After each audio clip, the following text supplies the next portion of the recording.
Sir, it is so good to see you again. I haven't seen you in forever, but Nice to be with you, Brian. yes, I want you to know that your chamber continues to thrive. We're doing very well. That's terrific. That's always good to hear. Yeah. Well, we've been watching you and cheering you on from afar. But thank you so much for all that you're doing, and thank you so much for being here today and doing this. And with that, Ronnie, do I have your permission to get started? We're ready to go. All right. Well, listen, good morning, everybody. For those of you that don't know me, my name is Brian Stevens, and it is my distinct honor, and it really is an honor for me to serve the Hampton Roads region as the president and CEO of the Hampton Roads Chamber, the chamber, by the way, that is unapologetically pro-business. We want to welcome you to our Diversity, Equity, and Inclusion webinar today. We've titled this Through a Leader's Lens, and we have some dynamic leaders who are going to be speaking to us today. As you know, our tagline is the Hampton Roads Chamber means business, and in 2021, the Chamber will set the conditions for a more diverse, equitable, and inclusive business environment in Hampton Roads, recognizing that diversity, inclusion, is a business imperative. It's a business imperative. You want to be a success in the business community today, you need to understand that DE&I is part of the mix. We are delighted to have with us today and leading our DE&I efforts through the entire 2021 year, Nneka Chiazar, the Regional Vice President of Public Affairs for Cox Communication. And again, she is the Chamber's Vice Chair for Diversity this year. And I can tell you, she started off right at the beginning of January with a bang, and she's going to continue to provide us leadership as we tackle the issues, challenges, and concerns of the business community in this space. She's formed, along with Ronnie Parker, our Diversity, Equity, and Inclusion Officer here at the Chamber, a dynamic DE&I committee. I mean, when you look at that committee, it's just impressive that it is so reflective of the business community, and they've got leaders in there that really want to make a change. They put together a program that engages, empowers, and evaluates all diversity and inclusion efforts within the business community. I'm not going to go into a lot of details about what they've done, but it's a spectacular and an ambitious program that they put together this year. Like I said, we have some dynamic speakers, so I want to move on as quickly as possible, but I can't move on until I recognize and give thanks to our sponsors for this event. Even though we're virtual, we still need the generosity of our sponsors to put on these events. I want to thank our gold sponsor, the Port of Virginia, and welcome Stephen Edwards to the program today. I want to thank our silver sponsors, Optima Health, Centera Healthcare. John DeGratola is always so supportive of us, and ADP. And we want to thank and welcome Michael Donahue, who is with us today. And Michael and I had a great conversation yesterday, and DE&I is something that he wants to focus on this year with ADP. So with that, and with great pride, I want to introduce a dear friend of mine, a spectacular leader in our region, and our Vice Chair for Diversity, Nneka Chiazar. Nneka. Thank you. Thank you so much, Brian. Good morning to you, and good morning to everyone. I feel really privileged to be able to say that I am the Vice Chair of Diversity for the Hampton Roads Chamber of Commerce, where we mean business, and business does include diversity, equity, and inclusion. I'm particularly excited about our program today, Diversity, Equity, and Inclusion through a leader's lens. And we have some fantastic leaders that we're in company with today. And I'd like to go ahead and just introduce our distinguished panel of regional leaders. I'd like to welcome Maurice Jones, President and CEO of LISC, Delceno Miles, President and CEO of the Miles Agency, and William Harrell, I'll call you Bill Harrell, President and CEO of the Hampton Roads Transit. We'll begin with Maurice, as I know he has a time commitment in which he has to depart early. Is that right, Maurice? That is, unfortunately, I Oh. apologize. All right. So, and Maurice, I want to be the first to say publicly congratulations to you. As I understand, I know that you are the president and CEO of LISC, but I do understand that you are also going soon to be the president and CEO of 110. And so we're going to do Q&A with Maurice before we hear from Delceno and Bill.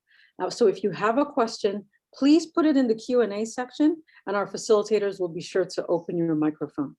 So let's get to this. I'd like to first share with you who Maurice is. Maurice Jones was appointed to CEO and president of the Local Initiative Support Corporation, LISC, in September of 2016. Now, LISC is one of the country's largest organizations. It supports projects aimed at revitalizing communities, and it catalyzes residents' economic opportunity. That's huge. Another little known fact about LISC, they have this huge project called Project 10X, which Maurice, I'm sure, will talk about. Before joining LISC, Maurice was a Secretary of Commerce and Trade for the Commonwealth of Virginia, and his primary job there was to utilize Virginia's assets to solidify its position as the preeminent place to live, work, and conduct business. Maurice previously served as Deputy Secretary for the U.S. Department of Housing and Urban Development, HUD, from April 2012 through January 2014. As the second most senior official at HUD, Maurice managed the department's day-to-day operations, the annual operating budget of $40 billion, and the agency's 8,900 employees. Prior to his HUD appointment, Maurice was president of Pilot Media, the largest print and digital organization in Hampton Roads, Virginia. Maurice, please share how you incorporate diversity, equity, and inclusion into your company and the boards on which you serve. Sure. Well, first, Becca, nice to be with you. Good to see you, and certainly good to see Bill, good to see Delceno, and Brian, nice to be with you. So let me talk a little bit about DE&I. Your first query is how I do it incorporated in the company, right? So there are a number of ways that we try to make sure, first of all, we actually use the term diversity, equity, inclusion, and justice, and I'll talk about that in a little bit. But we include justice in our nomenclature. There are a number of things that we're trying to do. First and foremost, or at least first, we want to make sure that we as a company look like, in all the lenses you can imagine when it comes to diversity, like the places where we're working. So we work now in 38 places, metropolitan places around the country, and then another 2,200 rural counties around the country. And we primarily are serving underserved populations, underserved places. They are overwhelmingly Black and brown, no question about it, overwhelmingly Black and brown. So thus we want an organization that also has that richness of diversity. So we have right now in our company, about 49% of our population are people of color. We also have about 40% of our leadership are people of color, which in my mind is a gap. We need to do more to get more folks in the leadership places that are people of color. But representation is one of the ways in which we try to incorporate DE&I in our company. A second piece for us is looking at making sure that our company is having the kinds of conversations that it needs to have in order to create a culture in which people are welcome, in which people have a chance to, frankly, even in a virtual setting, understand one another's different experiences and understand what those experiences can actually bring to the table. So we have created a plethora of, for lack of a better description, what we call affinity and resource groups. We have African American affinity resource groups. We have LGBTQ affinity resource groups. We have a resource group for women who are raising children or families who are raising children in COVID. We have a number of resource groups. Those resource groups really attempt to reflect the diversity of experiences that our people are having. And they serve as both support groups and groups from which people can actually get intelligence, get an expertise about the complete picture of the experiences that our folks are having, so that we can incorporate that into our practices, into our HR policies, et cetera, et cetera. And then I'll finish with this last piece so that I don't talk too long on it. We also are, we have an ongoing review of our products and services to make sure that we can identify places where our products and services are actually reflecting biases, either conscious or unconscious, race-based or not. So for example, we are a lender, and we are lending to underserved places and people. We want to make sure that our underwriting criteria don't reflect a bias that provides or does harm to Black and brown people and Black and brown led organizations.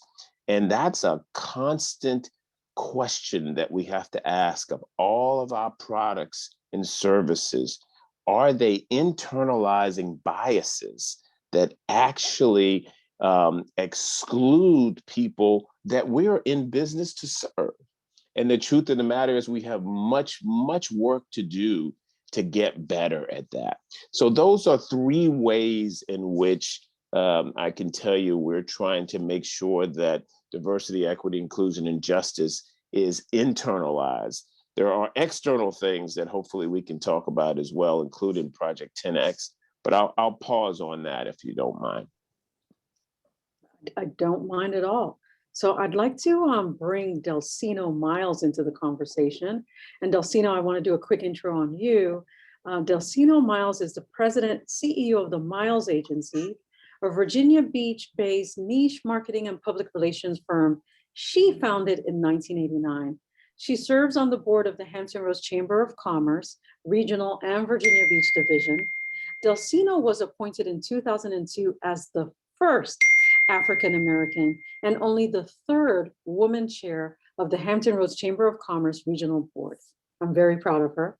She currently serves on the Tidewater Community College Board and the Tidewater Community College Educational Foundation Board, where she serves as chair. She's the immediate past chair of the Hampton Roads Workforce Council. She's vice president of Virginia Beach Vision. She was elected to Virginia Beach School Board and served as vice chair for 2 years. She's been honored by Inside Business publication with its Women in Business Achievement Award in 2009. She was also named in Inside Business as one of the most powerful players in Hampton Roads. And last but not least, Delceno is an alumni of Stanford University.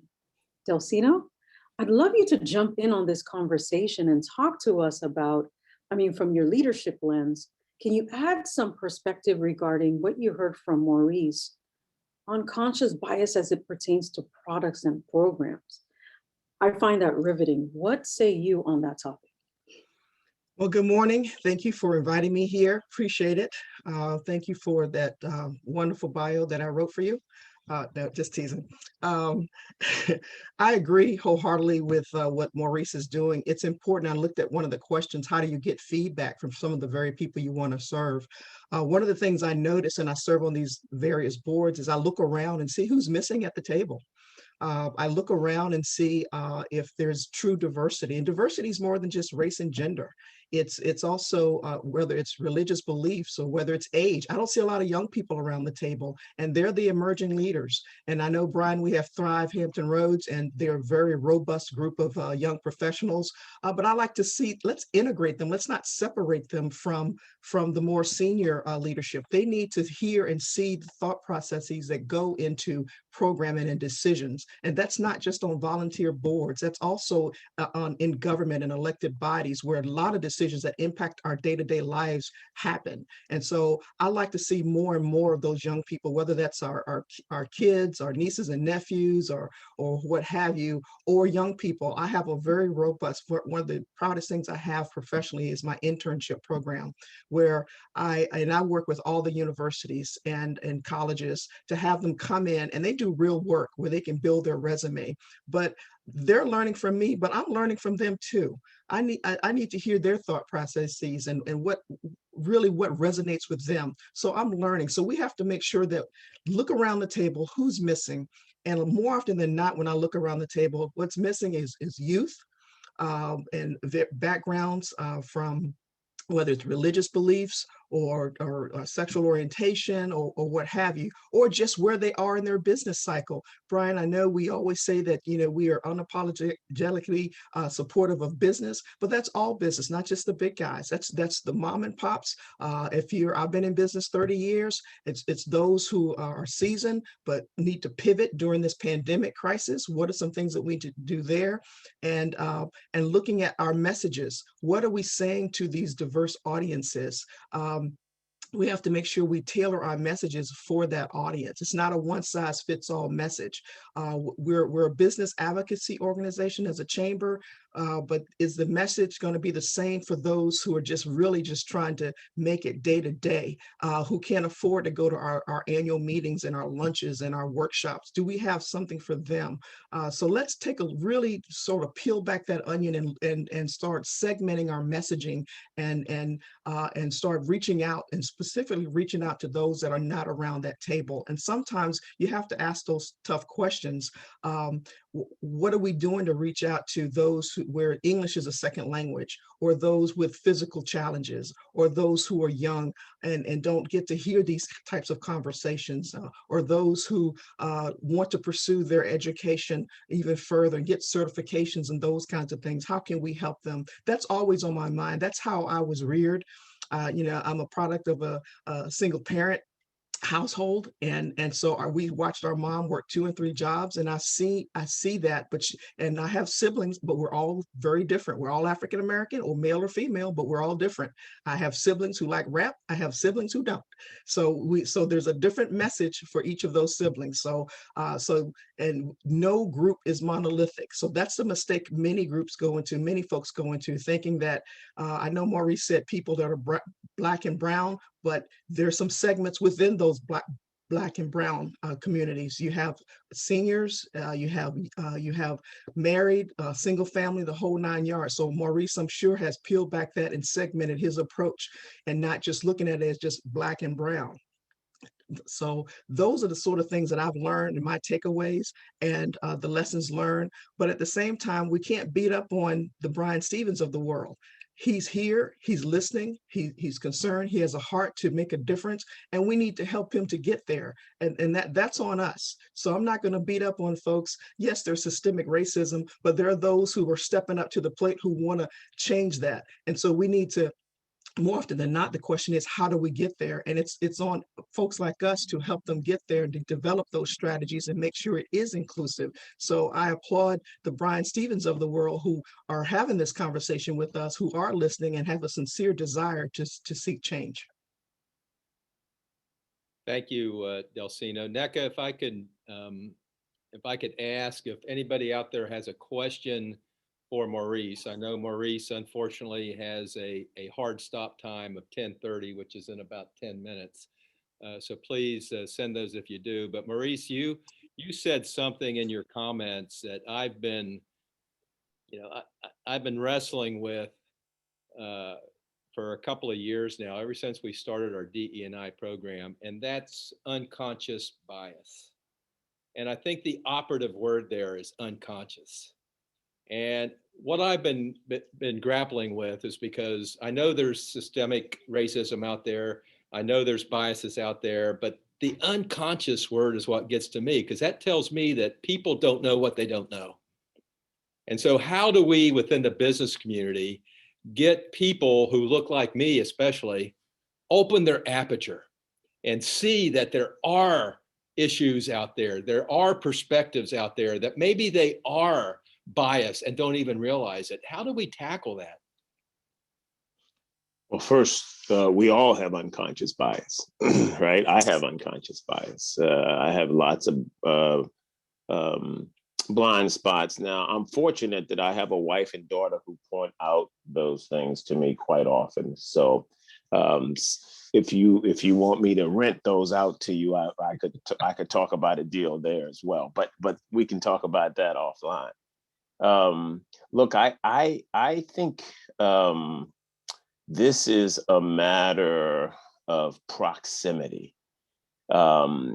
That what we have to do a better job of, and I see companies doing this all the time, is really trying to create cultures or environments within their companies where folks are able to listen to one another, to learn more about their experiences, both inside the halls of your corporation and outside, so that you can hear what the experiences are that people who may have a different experience for you are having within the company. And so I think the first place it starts is by all leaders creating an environment within the company where people can talk without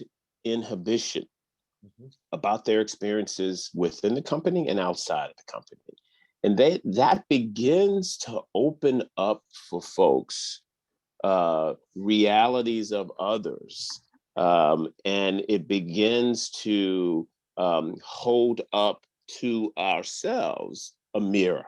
And it helps us to better see, our unconscious biases. And then the question becomes what you do with it. But I think the simplest thing, right after the experiences of last year, whether it was Breonna Taylor or George Floyd or the protests, we started having a series of just town halls where it was an open mic and where people could come forward and just reflect, unfiltered, just talk about what they were experiencing and the kinds of things that they perceived as barriers on the job. And it was powerful. It was emotional. There were tears, but there was also epiphanous moments for all of us about biases that we were not appreciative of in ourselves, that others helped us see, that we could then move on and try to do something about. There was also in that moment forgiveness.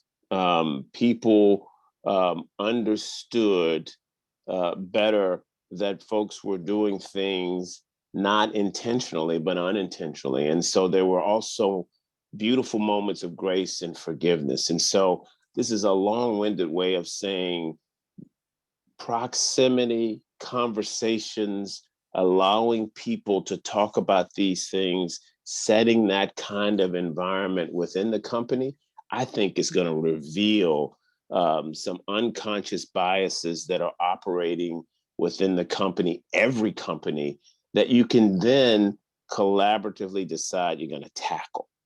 But you got to be willing to be vulnerable. That's the key. If you're not willing to be vulnerable, you will not learn about these biases. Yeah. And I know that Benita Harris has been wanted to ask a question, but you may have answered it. But what she's talking about, how do you differentiate between simply talking about DE&I. And, it's a topic of discussion right now, obviously, because of Mr. Floyd's murder and other things. But, it's a nice thing to talk about. And it's a nice to say, yeah, I support DE&I. It's like, I support our military, right? Everybody supports our military.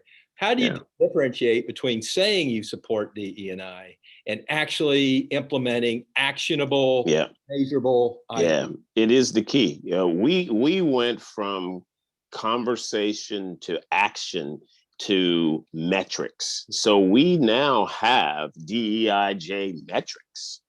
And they range from what we're going to do with respect to how we spend our procurement dollars and what percentage of those procurement dollars we're trying to spend with businesses that are led by people of color and women, and businesses that are operating in low wealth communities. We have metrics with respect to the kinds of aspirations we have in terms of diversity of leaders, diversity of the workforce. You gotta put metrics in place that are DEI and, for us, J metrics, and they need to be incorporated into the business. Right. They can't be segregated outside of the business. We have wrapped our metrics into the business, and we will be measuring them, and we will be using them to judge the performance of individuals as well as the company's performance. And so it will impact people's bottom line, individually and corporately. Absolutely. And Maurice, I know you have to go, but I just want to let you know, and everybody on the webinar know, that we've been working for 10 months on what we call a 757 Recovery and Resilience Framework Action Plan.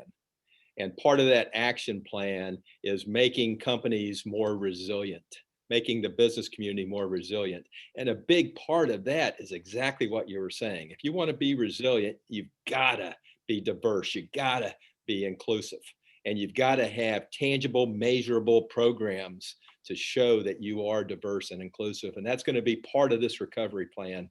And you're going to hear a lot more about that over the next 6 months to 18 months. So let me add one thing before. And first of all, I apologize, I have to jump off because I'd love to spend more time with you all. As you're thinking about DE and I and J, the one thing that I would leave you with is my encouragement and my challenge to make sure it's not a navel gazing exercise, that you're not just looking internally. Right. The real DE&I and J work is internal and external. Right now in the US, the home ownership rate of Blacks is a little over 40%. The home ownership rate of whites is a little over 70%. 30% gap. It's the lowest home ownership rate of Blacks in the last 50 years. As you know, home ownership and small business ownership are the two most powerful levers of intergenerational wealth in this country. We've got to do something about it as a Hampton Roads region. It will require the public sector and the private sector determining that this is a DEI metric that we want to move. Right now in Hampton Roads, if you compare neighborhoods where whites are living versus neighborhoods where people of color are living, there's a life expectancy gap of 10, 20, and 30 years in some places, and people are living 10 minutes apart. And it's got nothing to do with whether you have access to a clinical doctor setting. It's, do you have access to healthy food, healthy housing, a job that pays a livable wage, et cetera, et cetera. It's the social determinants of health. And it breaks down by race and place. We as a community, if we're concerned about DE&I, we have to be concerned about that problem. And we can do something about it, but we've got to come together, public sector and private sector, and fight the good fight. I'm going to get out of your way. Maurice, before you get out of our way, tell us how Project 10X is going to do something about this. 10X is a $1 billion effort to invest in just these very things.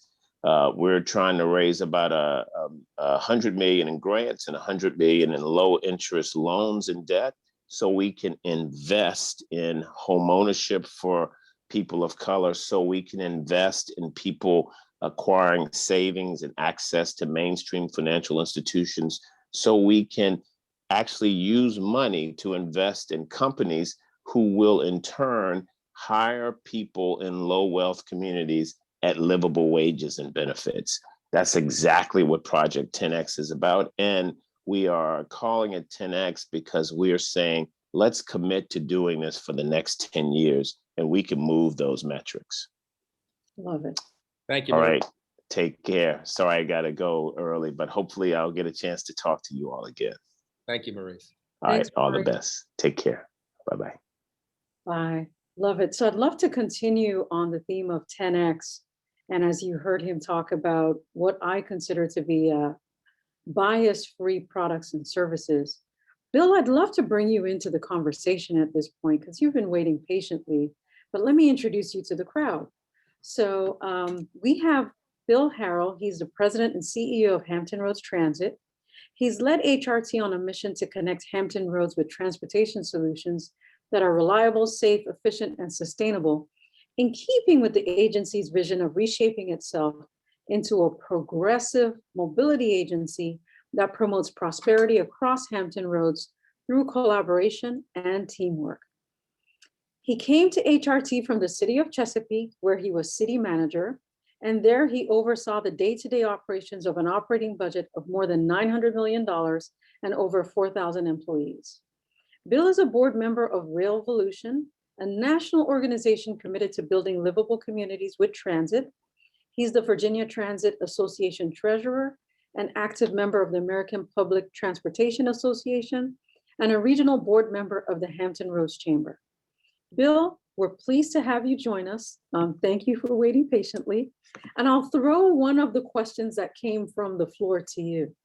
So talk to us about any success stories that you have in terms of building programs, products, and services that foster a sense of belonging in communities.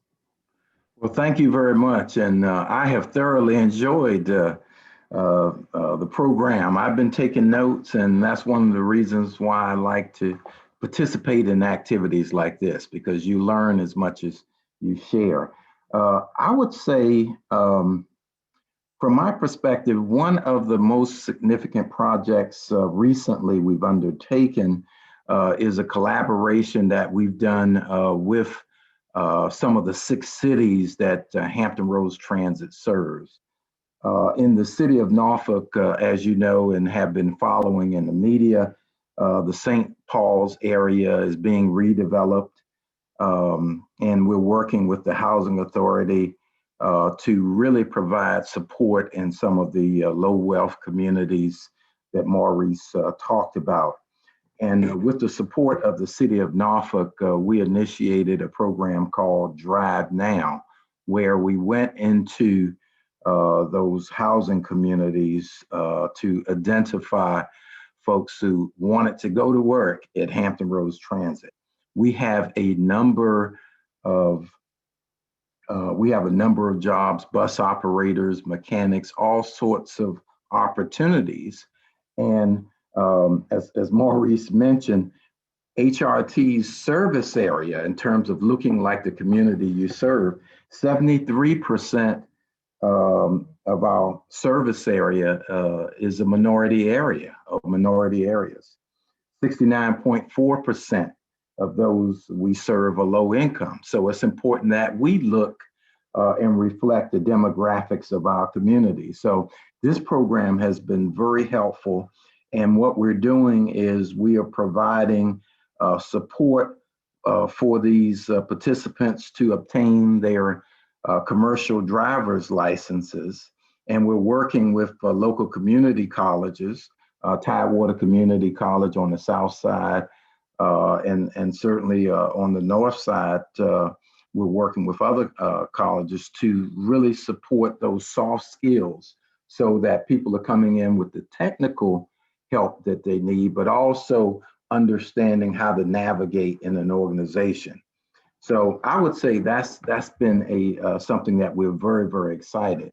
I would say, speaking on this topic from a leadership lens, I think there are three guiding principles I'd just like to mention briefly. Then we can certainly open up the questions and answer period. But I would say in order for you to have a successful DE&I program, number one, you need commitment from leadership. As the senior leader of Hampton Roads Transit, people have to know that I'm serious about this topic. And certainly I have to ensure that the managers, the first line supervisors and others that actually execute our various programs, that they fully support the program as well. So commitment from leadership is number one. Secondly, I think it's important for the organization to be committed to providing the organizational resources to collect data so that you can have the kind of metrics that were talked about earlier, as well as to develop program elements for DE&I. And I really like that J too. We need to go back and talk about that at HRT. And I certainly want to thank the Chamber, Brian Stevens, Ronnie Parker, NECA and the advisory committee. I have the benefit of serving at Hampton Roads Transit, which has $100 million budget, over 1,000 employees. It's a mid-sized transit agency, but in terms of the size of the organization, I would say it's probably, from a business perspective, considered a large organization. As a result of that, I have a number of resources to help support the program. But the fact that the Chamber now has assembled a resource team that can go into small businesses that may not have those resources, and to be able to help them come up with ways to address these critical areas of success, I want to thank you, Brian, for your commitment to that. And finally, thirdly, I think it's important that there is a sustained, let me say that again, sustained commitment to reevaluation of your efforts and programs, as well as commitment to making process improvements to advance the objective. No program is perfect. It evolves as the community evolves. So it's important that, and I think Delceno made a good point, it's not just race, it's not just gender, and we've done some gender specific issues, but it's diversity of opinion, getting young people involved. And very recently, our human resource department has reached out to the disability community to see how we can create opportunities to bring in more individuals that have a disability. So it's a broad topic and certainly one that will evolve over time. And again, I really thank the Chamber for committing to address this issue. And Brian, you brought up the issue, how do you address biases and things of that nature, having discussions like this. So thank you for your leadership in bringing forth this program. Thank you, William, for all that you're doing as well. Yeah, it's all about, and again, what you and Maurice and Delceno was talking about in my mind. It's having the conversation. It's looking at things, straight on. We're not what I call an ostrich chamber, which means we don't stick our head in the sand and hope issues go away. It takes leadership, the leadership on the part of you all and NECA, for us to tackle these issues, and we can't let them become what I call yellow ribbon issues.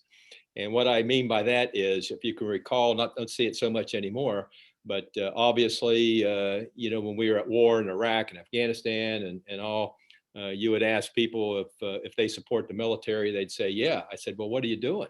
They'd say, well, I've got a yellow ribbon magnet on my car. Remember those yellow ribbon magnets? They'd have it on their car. And I'd say, well, how in the heck is that helping support our military, that you bought a $1.99 magnet from Walmart and you put it on your car? This cannot be a yellow ribbon initiative. It's got to be actionable, and it's got to have an impact, and it's got to have positive change in our business community, because there are issues out there, and we're going to do our small part to try to affect change. And so with that, what I'd like to do, William and Delceno and NECA as well, I'd like to open it up for any questions that we may have from our audience. And to get things started, I'd like to ask you all a question, maybe Delceno, to you first. You know, I mentioned to Maurice that we've been working hard, and William, you've been a part of this the whole time, so you know this, on a 757 recovery and resilience framework action plan. Part of that developmental process was doing numerous surveys within the business community. One of the survey results was that 55% of the businesses in Hampton Roads have lost up to 1/4 of their revenue in 2020. So, you know, 3 out of 4 businesses have really been impacted, and out of those, 55% have lost about 25% of their revenue. So the question is really this: is this the time in the middle of a pandemic, and when businesses are struggling to increase revenue and reduce their cost, is this the time to be looking at putting together a DE&I program and addressing DEI?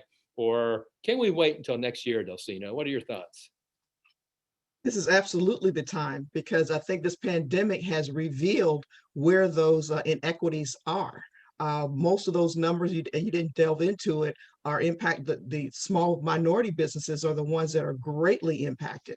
And that's not to dismiss others that are struggling, but we have seen the pandemic has shown where our weaknesses and blind spots are when it comes to equity in the financial industry, in terms of who gets the loans. And even with the last PPP initiative, we saw that the distribution of those funds was not necessarily fair or equitable. So this is absolutely the time to hold key industries and others accountable for their decisions, for their processes, for their policies, and all of that. This is a time to examine all of that, Brian.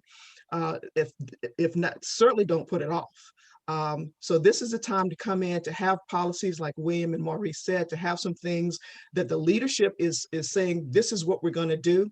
These are our metrics. And if you attach it to people's compensation, trust me, they'll be motivated to implement some of these things.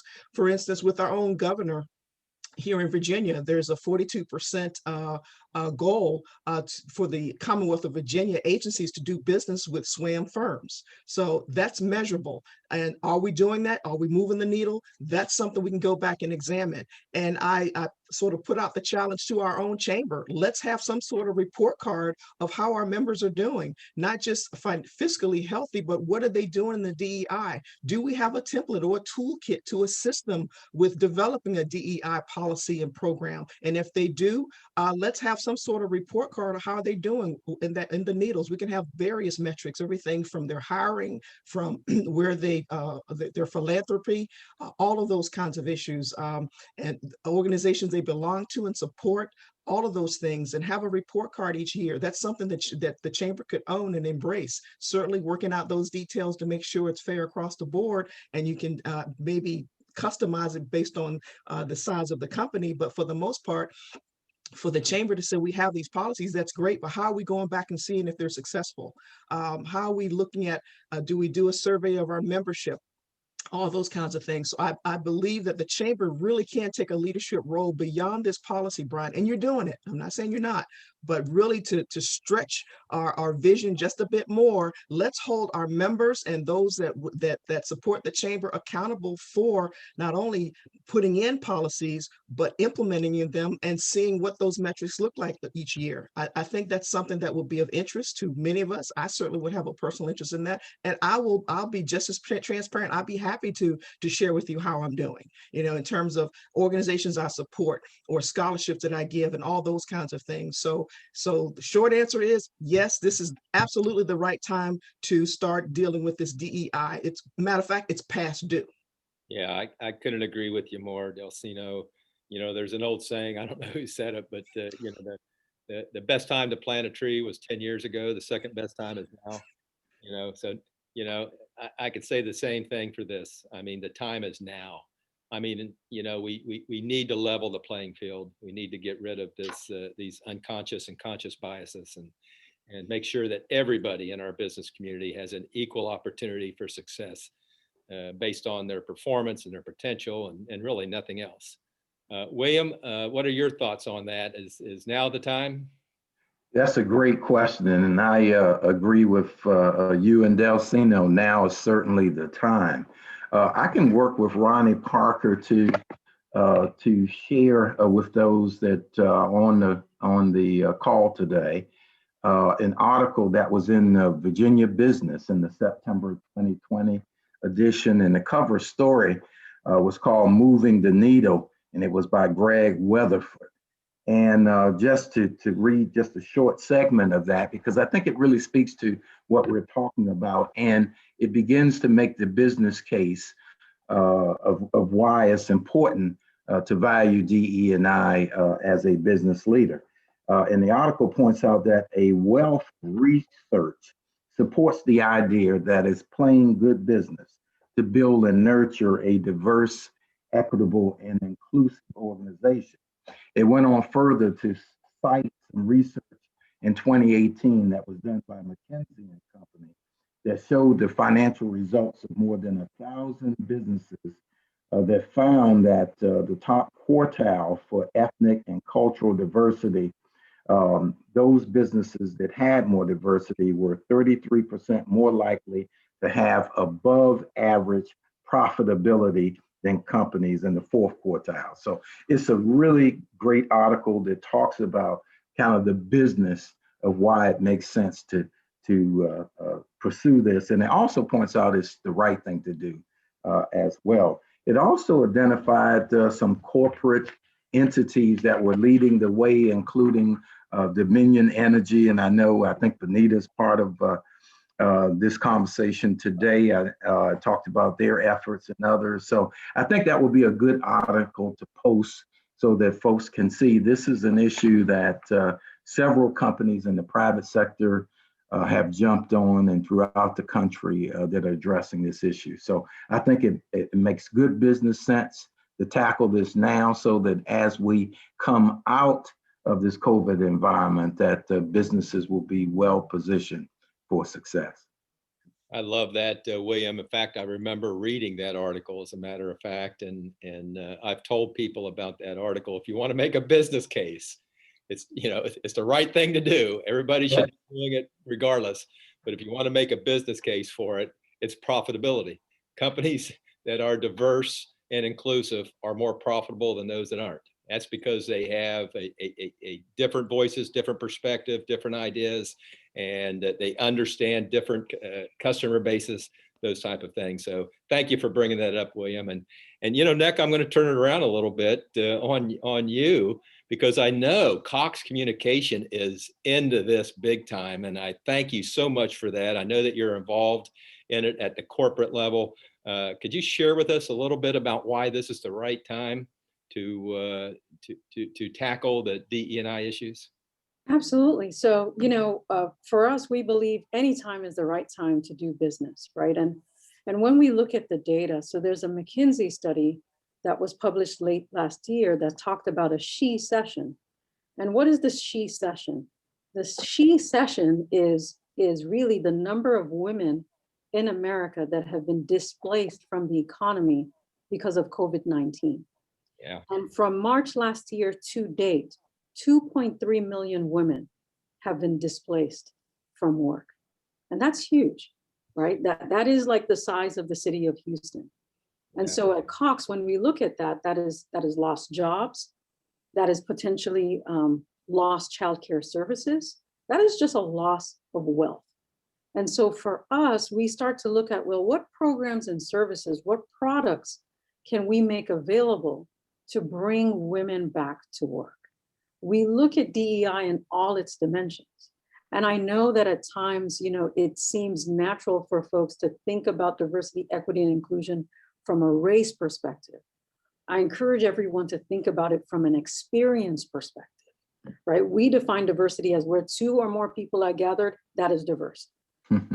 That's really our definition. And then we try and build on it. And so what we're trying to do is to encourage folks to think about not just the racial issues, but think about the she session and how do we develop a she economy? How do we bring more women back to work? How do we continue to encourage women-led businesses, women-led nonprofits? I want to give an example, a shout out to the Sandler Center in Virginia Beach. That is a nonprofit organization that caters to communities of color, individuals with disabilities, veterans with PTSDs. But because of COVID-19, they've had to close their doors. Think about the ripple effect that's had in Hampton Roads. Well, guess what? That she-led organization is doing the best it can right now to still support groups in partnership with Cox and other businesses. So for us, again, the business case, it's an imperative.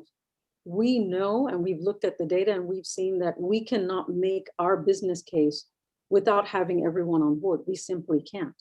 And we don't know of any business today that can. You can go down the line, look at the food industry, right? The number one condiment on kitchen tables today in America is salsa. It used to be ketchup in the 70s. So again, this is diversity at play. I can go on and on and on, but I agree with you, Brian. The business case is strong. And I just want to piggyback on something Delceno said earlier. Thank you for being a leader in this space. You know, I recognize that it's not, you're a bold white male, you're a military veteran, and we don't often see that. And I'm glad that we have an ally in you. And I'm hopeful, you know, in working with you that others model that behavior. So thank you. Well, thank you, NECA. And again, I appreciate all that you and Cox Communication is doing in this space as well. I want to go back what you said about, you know, gender and the fact that, that maybe women have been disproportionately affected by COVID. And I'm shocked at the statistics. I had not heard that. But our very own Priscilla Monte has just written an op-ed that will be posted here, I guess, in the next couple of weeks, in which she talks about the dichotomy of the impact of COVID on women and how women are having to make choices right now, whether they're going to stay home with their children or go to work. And it's just, it's really something that we need to take a hard look at, especially when we start talking about the 757 recovery and resilience. You know, how do we address those issues as well?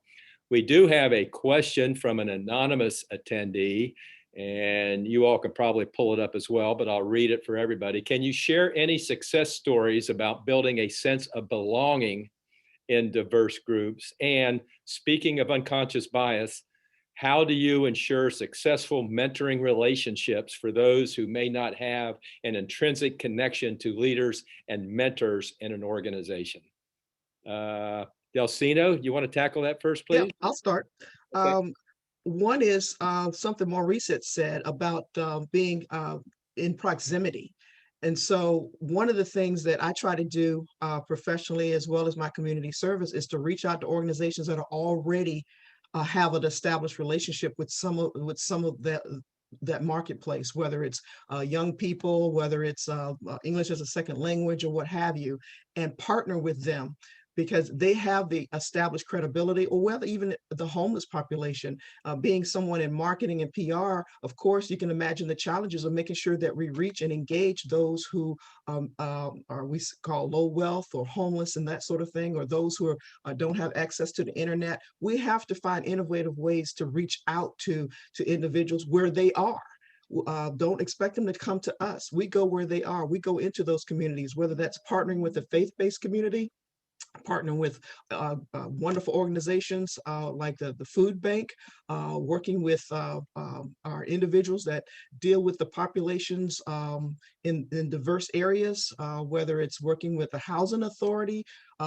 William, you've done a great job of having these various advisory groups. You have paratransit, you have the minority groups, you have all sorts of groups to make sure that you're hearing, getting the ear and the appropriate voice of those, of your riders, of your customers and others. And so, and the chamber does too. So we have to make sure that we leverage those partnerships. And there are many out there that we don't have to reinvent the wheel. So someone said they want a sense of belonging.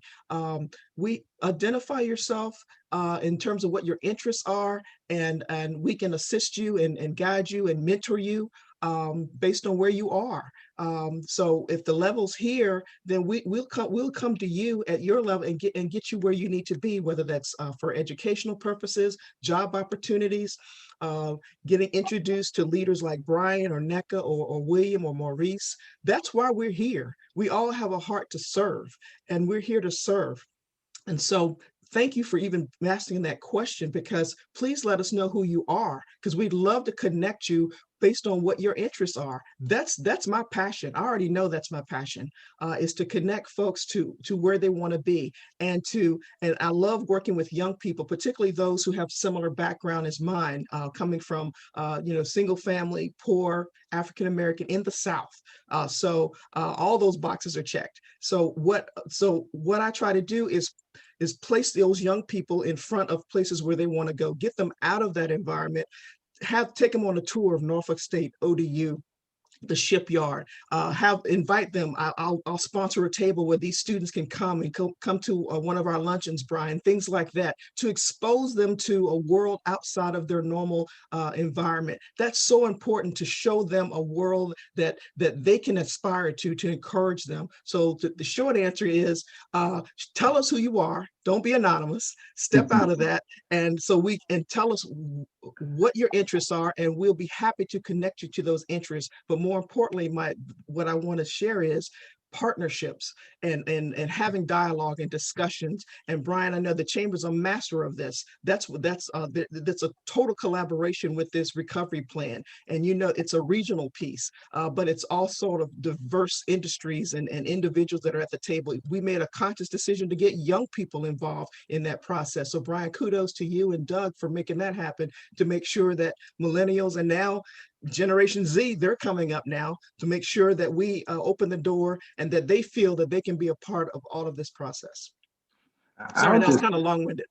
But let me just add this, and you thoroughly answered that question, Delceno, but I just want to thank the question, the individual that asked the question, because the whole issue of mentorship is an important one. And I certainly would not be sitting in a president and CEO role if it were not for many shoulders that I stand on, who supported me over the years. I've mentioned Jim Spoor, and just some of the impact he's had on me throughout my career. Former Mayor John Rowe of Portsmouth, who hired me out of grad school.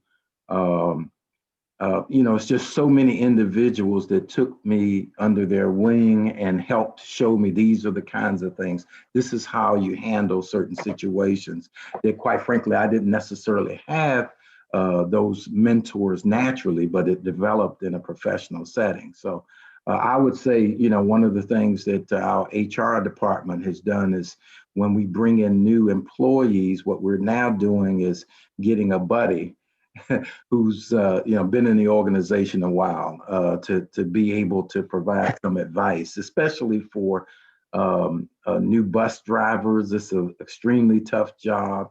The newbies, if you will, get the worst shifts.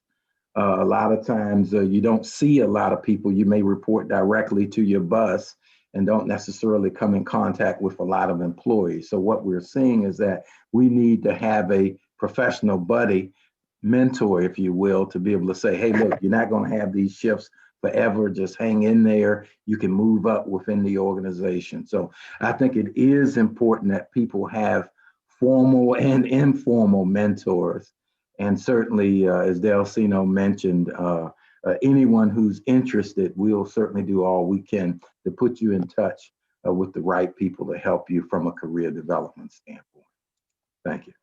And Brian, I'd like to just add, because the question also talked about, for those who might not intrinsically be able to make a connection, what we found at Cox is having a blind mentorship program was really helpful and successful. So at Cox, we have what we call a mentor marketplace, and it's blind. You go in and you put in the experiences you want to receive or the experiences you want to offer, and a matchmaker, kind of like eharmony.com, matchmaking happens. And through that, we found that people are able to forge experiences with those that want to give that experience or want to receive that experience. So that's on the professional development side. But we also have a similar program on the business development side, where we mentor small businesses and startups. So we work with startups, for example, through a program we have with Techstars Atlanta. And we take those startups from zero to hero, offering them technical assistance, resources, financial support, and more. And all these things I'm sharing with you, I wouldn't say it's just germane to Cox, it's something we really believe in. But I also know too that the Hampton Roads Chamber, I mean, Brian, you and your team are the masters of facilitating connections and relationships. So I would encourage anyone who's out there that has a need for mentoring or gaining experiences that they're not necessarily versed in, to reach out to the Hampton Roads Chamber and see how, you know, we can help, the team can help facilitate those relationships. Well, NECA, thank you for that. I love the idea of that mentor marketplace. That's the first I've heard about it. That is a fantastic initiative and something that we need to certainly look at here in the chamber. We have a question from Joe Dillard. For those of you that don't know it, Joe is responsible for the awesome requirement to keep William Harrell straight. Joe, I know it's impossible to do, but you do a great job at it. But Joe is just a great civic leader and does some wonderful things at HRT and in our minority community throughout Hampton Roads. His question is, are there any efforts to stand up DE&I metrics for the region through the chamber that filter down to businesses, et cetera? Joe, the answer is yes. We're developing them right now. The chamber, this chamber is responsible for making the business community more resilient. One of the strategic initiatives in the 757 Recovery and Resilience Action Plan is business resiliency. And part of that resiliency is exactly what you're saying, developing the DE&I metrics to ensure that businesses have a viable and an effective DE&I program. We're going to put together an education program and then subsequent evaluation program, because again, if we truly believe that DE&I is a business imperative, we need to implement DE&I through our business community. So Joe, great question. Thank you so much for that. Brian, can I just jump in for a brief moment? I just want to brag on, if possible, Joe Dillard. One, when you talk about diversity, you know, we talk about the youth not being as involved in some organizations. And last year, Joe chaired a group of millennials in Hampton Roads Transit that felt that they weren't having as much input as they wanted. And I can certainly say it's amazing how things change. I remember being the youngest guy in the office, and now I guess I'm at the upper end of that. And it was eye-opening. There were so many things as a leadership team. We thought we were being inclusive. We thought, you talk about blind spots, we thought we were involving folks, you know, at different levels of the organization. But I can tell you it was a very humbling experience. They didn't mind saying, hey, look, you guys are kicking off a project. We've not been involved. We have some input we'd like to share. And I can just tell you it made those programs much richer and better and that level of input. So he certainly is a mover and shaker, and we appreciate him in our organization. Absolutely. And we appreciate all that Joe does, especially keeping you straight, William. And that's a full-time job.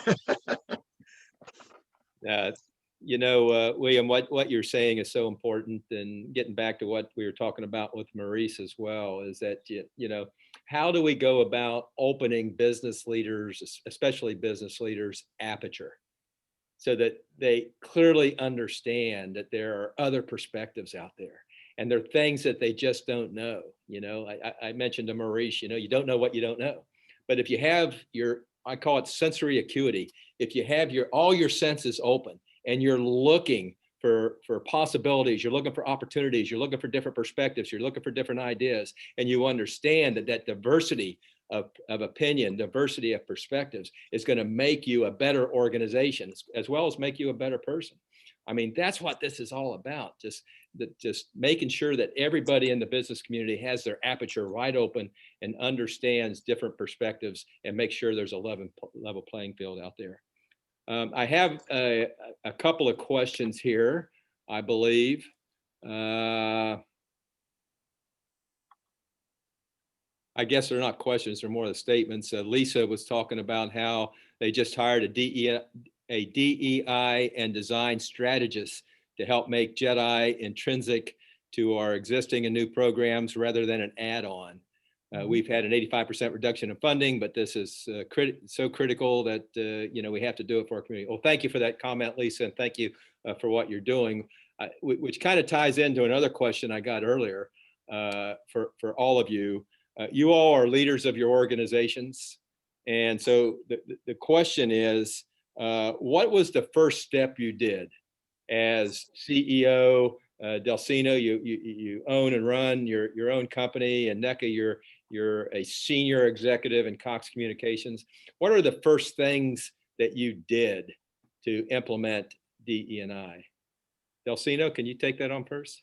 I know you've got a passion about this. First thing I did was listen. Yeah. And I think you start with that. Maurice mentioned that you start listening to the other side.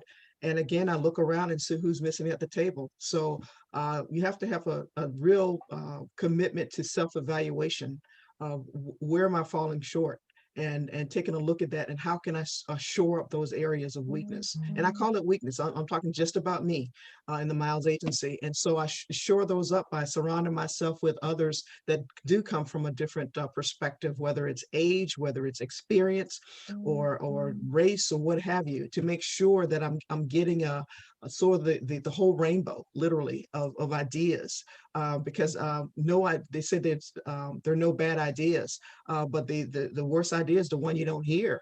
And that's because I don't have somebody at the table to share their perspective. And so listening is the first step, and then coming in and practice what I preach, to have some actionable plans in place that have metrics attached to it. That's important. Have we moved the needle, whether that's where we invest, who I hire and team with, organizations I support and partner with, and organizations that I feel that I don't have a problem aligning myself with, who has the I hate using the term, the good brand image out there when it comes to DEI and diversity and those kinds of things, and those who have a heart to pivot and change and move that needle. So I don't mind aligning myself with those organizations. So, but the very first step to answer your question is listening to those around me who come from different perspectives, and then incorporating that into the actionable policy with metrics. Yeah, thank you for that answer. I mean, listening, in my opinion, is always the first step. I mean, you've got to listen first. I think that's a key to success. William, what are your thoughts? What have you done? I know you've led many organizations, to include ran an entire city. So, what are the things that you have done to begin with? Sure. I think listening clearly is most critical, but I think after listening, acknowledging your commitment to DE&I, and certainly during many of the discussions and what have you, people wanted to know, as president and CEO, where do you stand? So it was really important for me to talk about, my commitment, and to be able to share with our employees that, over the years, I have experienced racism at various levels. So, I think it was important to hear that I was a believer. And, at that point, we were able to begin to identify some actions we could begin to take in order to track what we're doing in this space, as well as enhancing some of our programs. One of those areas is the Disadvantaged Business Enterprise Program, DBE program, and being the recipient of federal dollars, we have the ability to assist DBEs in getting a percentage of work based on areas where there is appropriate availability. And a DBE, for those that may not know, that's a company that's 51% owned and controlled by either a woman or a minority owned individual. So there's a specific criteria. We have a DBE program leader that coordinates that, and we certainly work with the Virginia Department of Small Business and Supplier Diversity. And we've worked really hard where that capacity is in place to be able to help find opportunities. And, you know, I think it's important, and we measure that. And it was shared with me in preparation of this that HRT right now works with 23 DBEs to provide all sorts of services, from marketing and advertising, hauling, cleaning products, bus and vehicle wraps, architectural and planning consultant services. So we just don't look at the construction side, we also look at professional services as well. And these DBEs are set to earn a total of 2.9 million over the duration of their respective contracts. So certainly if there are those in the audience that are interested in doing business with Hampton Roads Transit, they can certainly reach out through our website, gohrt.com. We can put you in touch with Jennifer Dove, who's our coordinator. What a wonderful name. She is truly a dove. And we can certainly get you on our list and get you certified so that as opportunities become available, that there is an opportunity to benefit economically as the agency invests in the community. Thank you, William. NECA, any comments on that? Yeah, sure. So Brian, I would say we're still, doing these things. There are three things we do at Cox to champion inclusion. And we're focusing on inclusion because we recognize that when you lead with inclusion, diversity will follow. The first is embracing transparency, right? So, and in embracing transparency, you listen and you share. What we found is it wasn't enough for us to just listen, as William mentioned. We also had to communicate so that it does not come across that our silence is viewed as consent on certain matters. So embracing transparency, and transparency not just with our employees, not just internally, but with our business partners as well. And in the process of embracing transparency, we heard, for example, from our small business partners about the need for resources, the need for support. It led us to do partnerships with, for example, ODU, where we have a small business academy and we provide resources to small businesses there. That should answer George Marquez's question. The second thing we do at Cox, we try to respect differences. And there's a course that all employees take, and it's called Courageous Conversations. And it helps to instill that habit of respecting differences, because we recognize with diversity comes difference. And last but not least, value other voices. And this is where the point Delceno made about who's missing from the table, that's where that comes into play. In valuing every other voice, you have to ask the question, well, what voice is missing? And so these are the three levers that we pull at Cox to try and drive inclusion. And so far it's been working for us. It's part of our DNA now.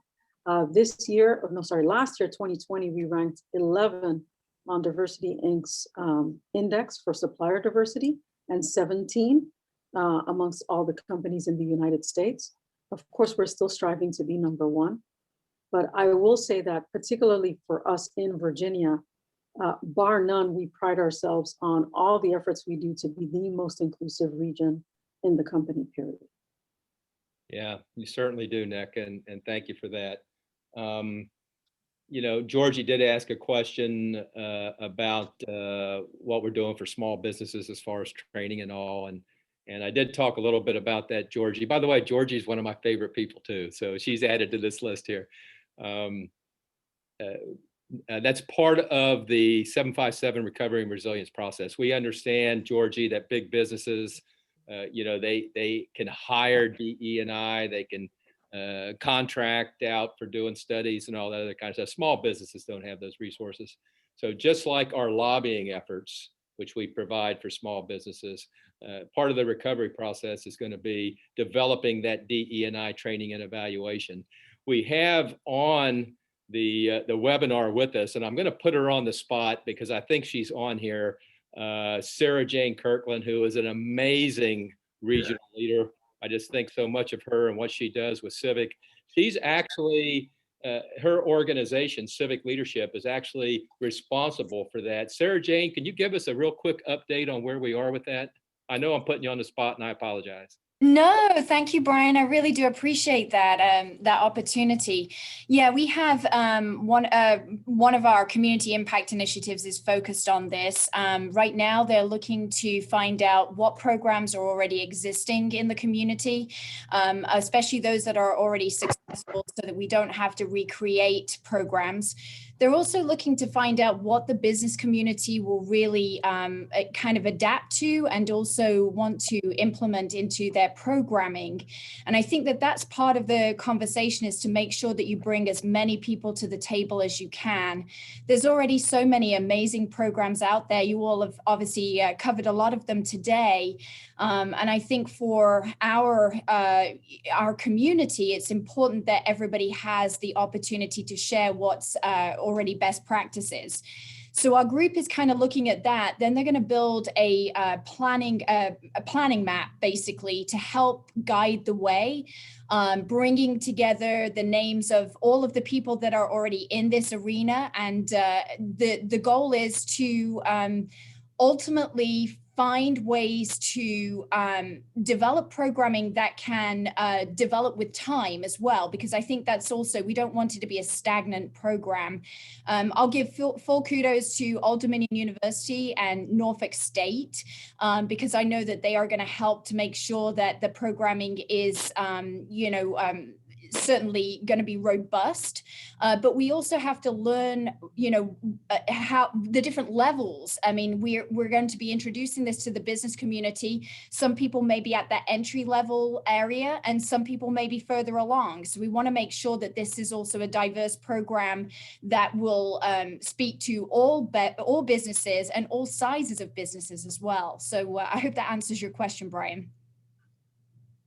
No, thank you, Sarah Jane, and thank you for your leadership in the region and with this effort as well. Well, we appreciate it, and we're excited to be working with you as well. I think collaboration on this is really key to it. The connections that are being made and the collaborative efforts are something that we definitely want to celebrate too. I think this is a really great initiative for the entire region to jump in on, and it's exciting times to have these really in-depth conversations. So we're excited to work with you.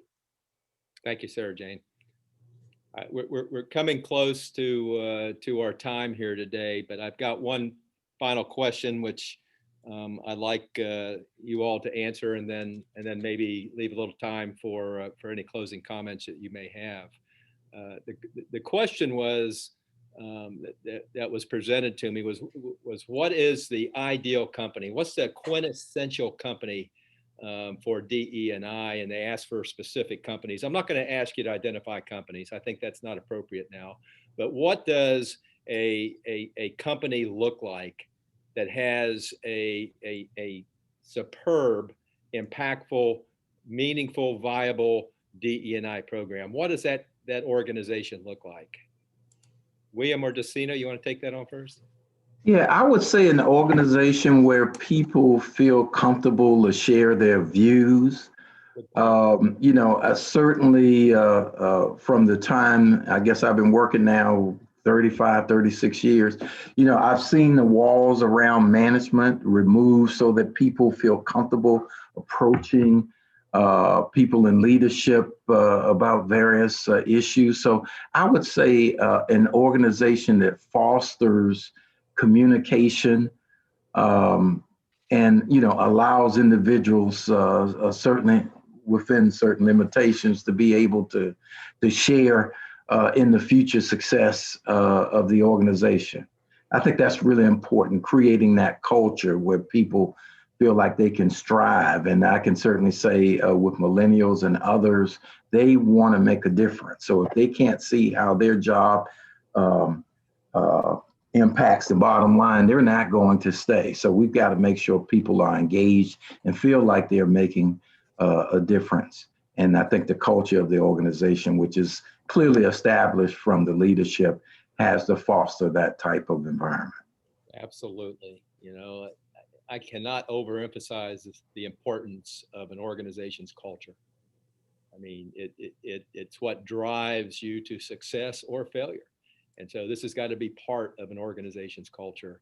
Delceno, what are your thoughts on that? Similar to Williams, where everyone feels valued and that they feel that and that they're encouraged to share their views and opinions, that there's transparency between management and the support personnel, and that the look, the optics is truly diverse. That to me, that's the first thing. That when one of the things I look for, I'll go to a company's website and look at their leadership and see if it's diverse.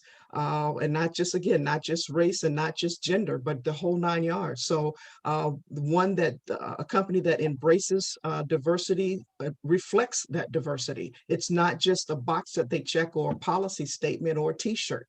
It's really the culture, it's their policy, and it's the way they do business, and that values different perspectives and is able to pivot when necessary, when it comes to making changes and real change within the culture, to shift away from sort of the more traditional gray suit, and that sort of thing. It's something a lot more inclusive, where people feel they belong, that they can thrive in this company, and they have a fair opportunity for upward mobility, that it's not just entry level kind of things, that they have a chance to move up into management. Yeah, couldn't agree with you more, Delceno. Thank you. NECA, any thoughts on that? Yeah, I agree with everything that's been said. I would say the ideal culture is one where people feel valued, voices are respected, and potential is unleashed. Right? Potential is unleashed, and if you are in a for-profit organization, because this is the Hampton Roads Chamber of Commerce, commerce is actualized. And if you're a non-for-profit, outcomes are actualized.